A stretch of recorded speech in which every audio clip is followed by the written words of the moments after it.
Hello, हाँ जी, नमस्कार दोस्तों। Welcome back our official YouTube channel law with Ronit. दोस्तों, आप सभी लोगों का हार्दिक स्वागत है। साथियों, जैसा कि आप सभी लोगों को पता है कि पार्लियामेंट ऑफ इंडिया के द्वारा 3 नए कानून हम सभी लोगों के लिए प्रोवाइड कर दिया गया है। चाहे वो हमारे एडवोकेट भाई साहब हो या फिर हमारे लॉ के ही स्टूडेंट क्यों ना हो, उन सभी लोगों के लिए इन तीनों कानूनों को पढ़ना जरूरी है, जो कि भारतीय साक्ष्य अधिनियम है।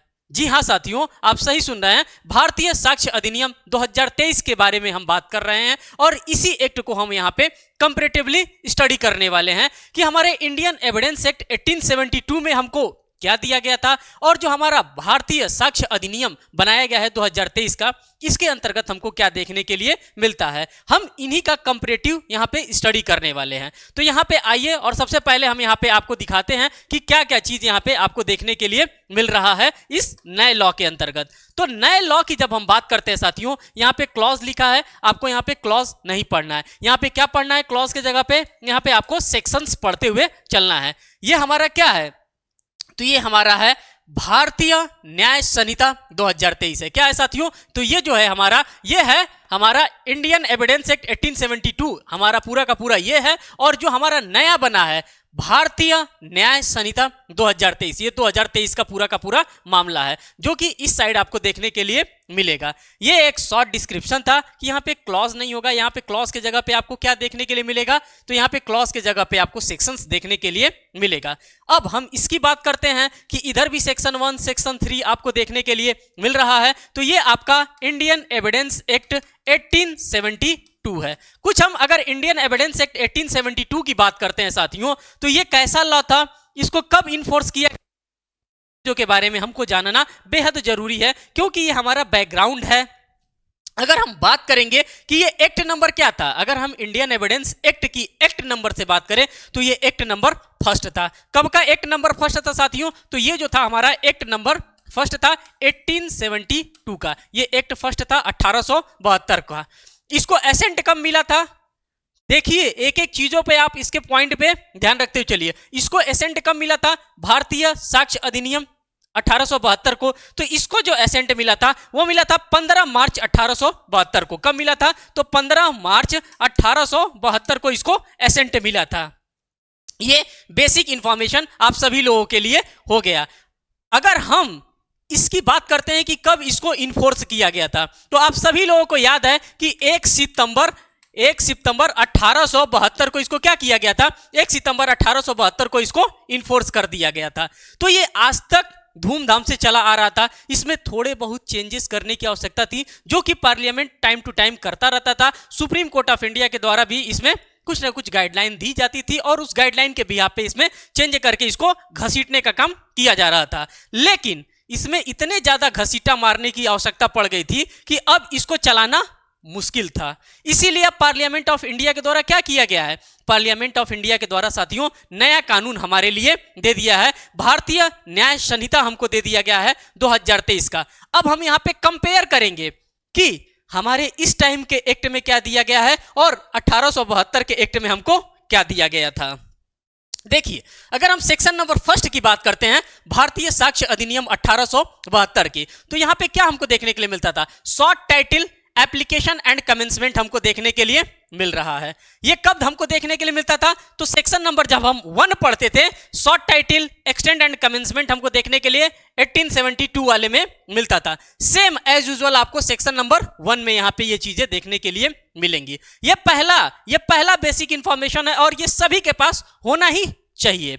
बात करते हैं सेक्शन नंबर 2 की इंडियन एविडेंस एक्ट में। तो साथियों, आप सभी लोगों को पता है कि सेक्शन नंबर 2 को क्या कर दिया गया था? By the timing section number 2 को रिपील कर दिया गया था।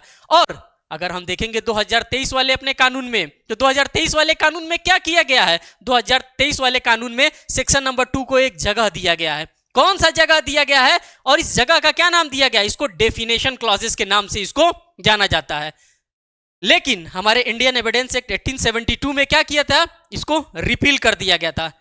कुछ नहीं दिया था, रिपील समाप्त कर दिया था।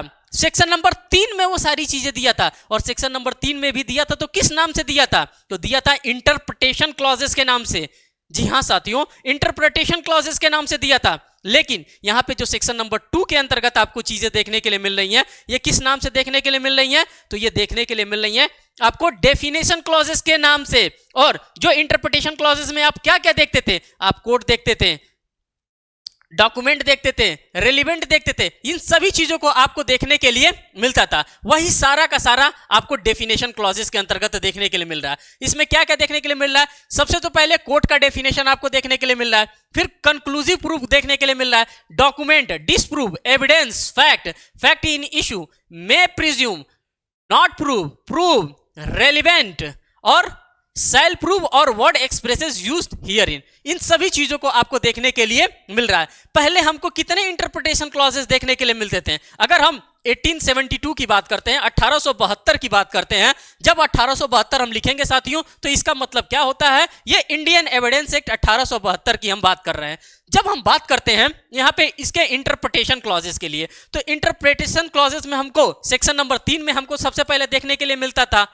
इसके अंतर्गत कितने इंटरप्रिटेशन क्लॉजेस हमको देखने के लिए मिलते थे? तो इसके अंतर्गत हमको number of interpretation clauses 10 interpretation clauses हमको देखने के लिए मिलते थे। लेकिन यहां पे आपको कितने देखने के लिए मिल रहा है? ए से लेकर के और यम तक आपको यहां पे इंटरप्रिटेशन क्लॉजेस देखने के लिए मिल रहा है। मींस कि 13 के 13 इंटरप्रिटेशन क्लॉजेस आपको देखने के लिए यहां पे मिल रहा है। तो ये चीजें आपको यहां पे समझ करके रखना होगा कि हाँ, पहले हम इसको धूमधाम से इंटरप्रिटेशन क्लॉजेस कहते थे, लेकिन अब हमें इंटरप्रिटेशन क्लॉजेस कहने की आवश्यकता नहीं है। अब ये क्या बन गए हैं? अब हमारे भारतीय साक्ष्य अधिनियम 2023 के अंतर्गत ये डेफिनेशन क्लॉजेस आपके सामने बन गए हैं।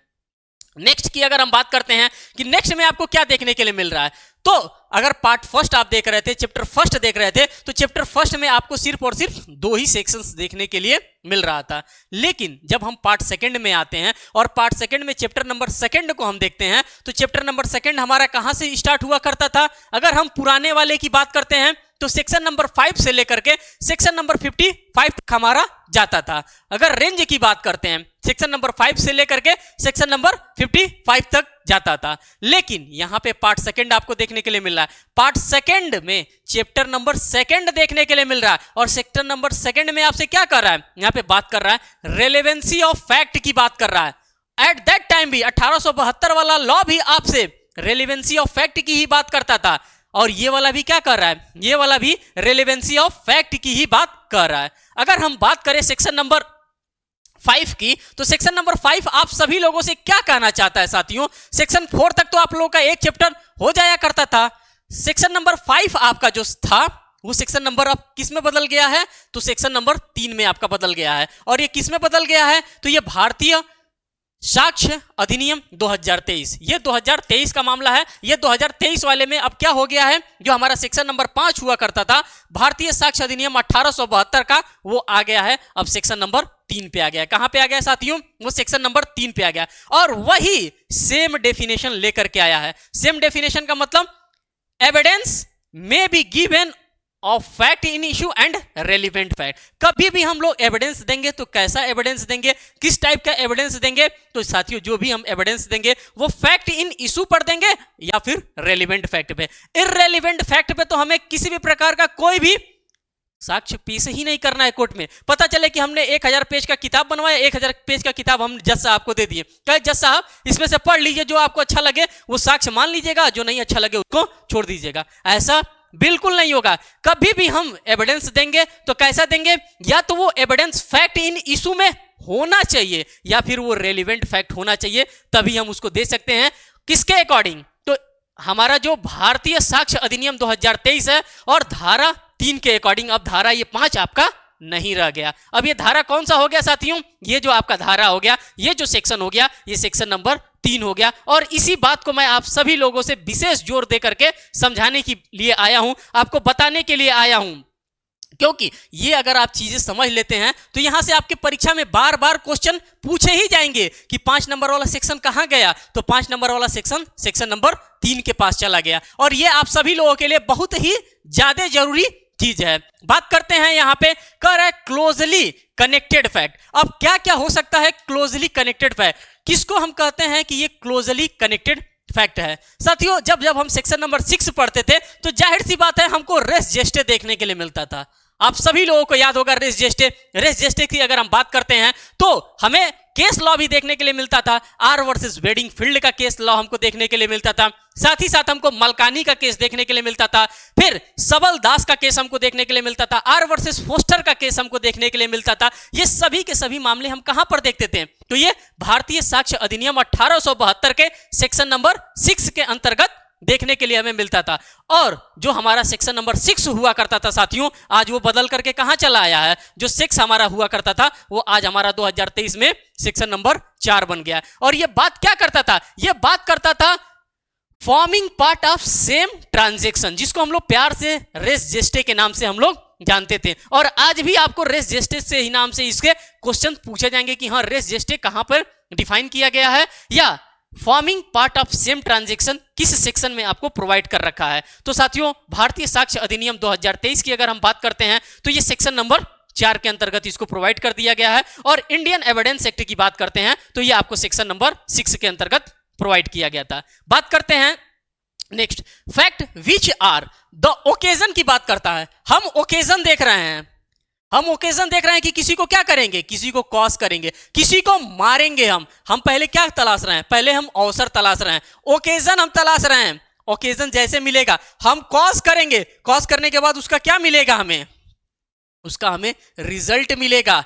तो ओकेजन, कॉज एंड इफेक्ट की अगर हम बात करते हैं तो इंडियन एविडेंस एक्ट 1872 की अगर हम बात करें तो ये सेक्शन नंबर 7 का मामला हुआ करता था। लेकिन अब ये मामला कहां पे चला गया? तो 7 वाला कहां चला गया? 7 वाला सीधे सेक्शन नंबर 5 में चला गया। इनकी संख्याएं अब धीरे धीरे घटने लगी हैं। सेक्शंस की संख्याएं धीरे धीरे क्या होने लगी है? सेक्शन की जो संख्या थी हमारी साथियों, वो सेक्शंस की संख्या यहां पे धीरे धीरे घट रही है। और यही चीज हमें समझते हुए चलना है, यही चीज हमें देखते हुए चलना है। जितना बेहतर हम ऑब्जर्वेशन करेंगे अपने इंडेक्स का, उतना ही बेहतर तरीके से हम चीजों को ऑब्जर्व भी कर सकते हैं। क्योंकि यहीं से आपके एग्जामिनेशन में, अगर हम प्रिलिमिनरी एग्जामिनेशन की बात करेंगे तो सबसे पहले क्वेश्चन आपके इसी इंडेक्स बेस्ड ही क्वेश्चन आप सभी लोगों से पूछे जाने का काम किया जाएगा। और वो सारी की सारी चीजें मैं आपके सामने रखता हुआ चल रहा हूं। बात करते हैं सेक्शन नंबर 8।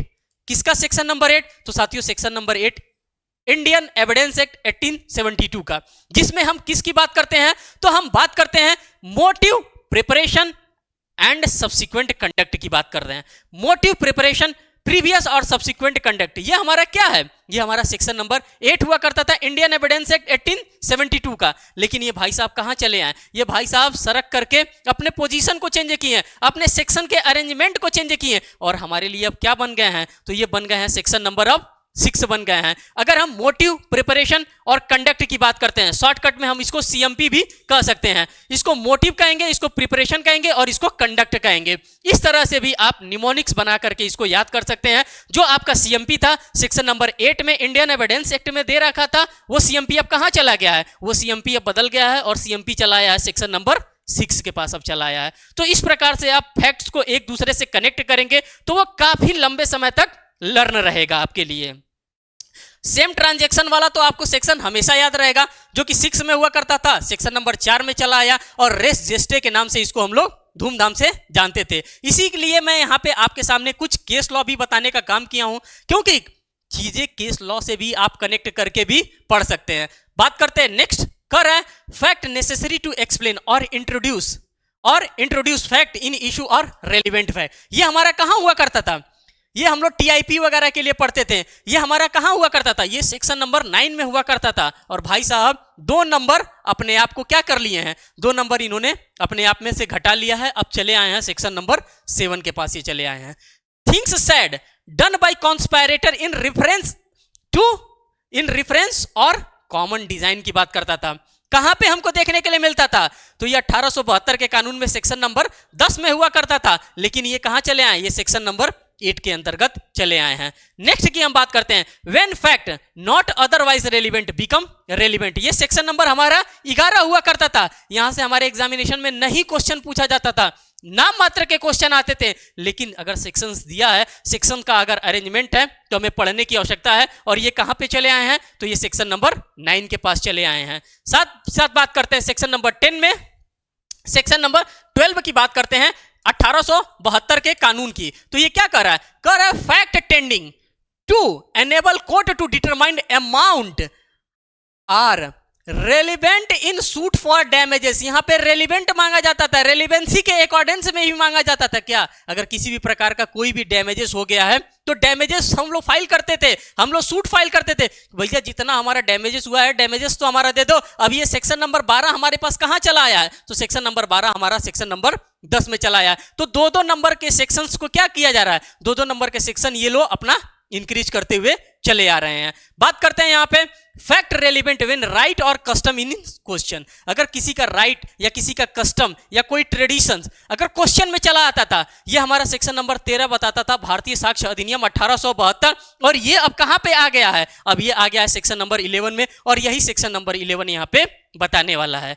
कर रहा है fact showing existence of status of mind, body और बॉडीली फीलिंग्स की बात करते हैं तो ये साथियों हमारा section number 14 Indian evidence act 1872 हुआ करता था। और अब कहां पे चला आया है? तो ये माइंड की बात करते हैं, बॉडी की बात करते हैं और बॉडीली फीलिंग्स की अगर बात करते हैं तो ये हमारा सेक्शन नंबर अब 12 हो गया है। यहां पर देखिए section number fact bearing on question whether act was accidental और इंसिडेंटल। कभी कभी एक्ट क्या हो जाता था? कभी कभी एक्ट एक्सीडेंटल हो जाता था और कभी कभी एक्ट हमारा क्या हो जाता था? इंसिडेंटल हो जाता था। ये हम लोग सेक्शन नंबर 15 के अंतर्गत पढ़ते थे, लेकिन समय का चक्र ऐसा बला कि 15 वाला सेक्शन हमारा 13 के अंतर्गत चला आया। ये एज यूजुअल आपको डिट्टो देखने के लिए मिलेगा, कुछ कुछ अंदर के कंटेंट्स आपको चेंजेस हुए वाले देखने के लिए मिलेंगे। लेकिन अगर हम इंडेक्स की बात करते हैं तो इंडेक्स आपको लगभग सेम, आपको डिट्टो भी कहें तो कोई गलती नहीं होगी, वही सेम आपको देखने के लिए मिल रहा है जो कि आपको 1872 वाले में देखने के लिए मिला था। ऐसा आप कोई नहीं कहेगा कि अरे 1872 का कानून हमने पढ़ा था, हमने इंडियन एविडेंस एक्ट पूरा धूमधाम से पढ़ा था, किस्मत देखो पूरा इंडियन एविडेंस एक्ट ही बदल गया। अरे कहां बदला? जो भी बदलाव हो रहा है सभी का सभी बदलाव हम आपके सामने एक एक करके रखते हुए चल रहे हैं। अब यहां पर देखिए existence of course of business when relevant, ये आपका सेक्शन नंबर 16 हुआ करता था, लेकिन अब क्या हो गया है? अब आपका सेक्शन नंबर 14 ये हो गया है। साथियों अगर हम बात करते हैं तो इन सभी चीजों को आप 1 से 2 बार जरूर देखिएगा, आपको पढ़ करके मजा आएगा, आपको चीजें समझ में आने लगेंगी कि कहां पे पार्लियामेंट के द्वारा गेम किया गया है, कहां पे क्या चीजें चेंज की गई हैं और कहां पे क्या चीजें चेंज नहीं की गई हैं। तो ये अभी पार्ट फर्स्ट में आप सभी लोगों के लिए इंडियन एविडेंस एक्ट 2023 लेकर के आ रहा था। अब यहां पे हम पार्ट सेकंड की बात करेंगे, और पार्ट सेकंड में हम कहां से पढ़ेंगे साथियों? तो एडमिशन से हम पार्ट सेकंड में पढ़ेंगे, और ये हम नेक्स्ट डे में पढ़ने वाले हैं। साथियों फिर मिलेंगे एक नेक्स्ट वीडियोस में एक नेक्स्ट अपडेट के साथ, तब तक के लिए धन्यवाद।